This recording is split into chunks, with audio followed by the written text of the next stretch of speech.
কয়েক বছরের মধ্যে প্রবল তুষারপাত, লন্ডভন্ড নিউ ইয়র্ক, বিপর্যস্ত জনজীবন।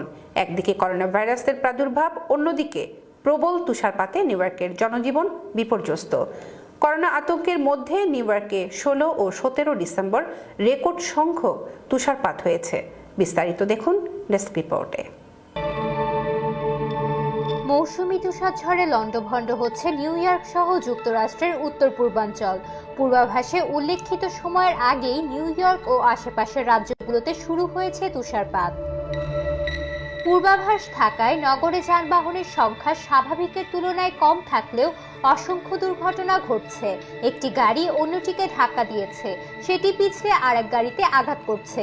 এভাবে এক এক দুর্ঘটনায় পড়ছে কয়েকটি গাড়ি।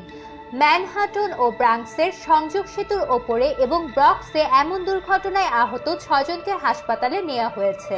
অবশ্য এরা সবাই আশঙ্কামুক্ত। বাতাসের গতি, তুষারের তাণ্ডব আর ক্ষয়ক্ষতি দেখে নিউ ইয়র্ক, ফিলাডেলফিয়া সহ পূর্ব উপকূলীয় নগরগুলোতে বয়ে যাওয়া 2 দিনের তুষারপাতকে গত কয়েক বছরের মধ্যে সবচেয়ে ভয়াবহ তুষারপাত হিসাবে দেখা হচ্ছে। এদিকে করোনা ভাইরাসে মৃত্যুপুরী হয়ে ওঠা নিউ ইয়র্ক নগর আবারও লকডাউনের দিকে যাচ্ছে বলে মেয়র ডি ব্লাসিও ইঙ্গিত দিয়েছেন। এক সপ্তাহ এক সংবাদ সম্মেলনে তিনি শাটডাউনের জন্য নগরবাসীকে প্রস্তুত থাকার পরামর্শ দেন।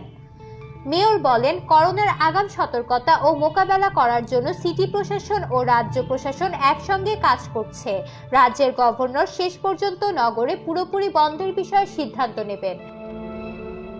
যাদের কর্মস্থলে গিয়ে কাজ করার প্রয়োজন নেই, তাদের জীবনের নিরাপত্তার কথা চিন্তা করে ঘরে বসে কাজ করা উচিত বলেও মনে করেন তিনি। ডেস্ক রিপোর্ট, বিশ্ব বাংলা 24।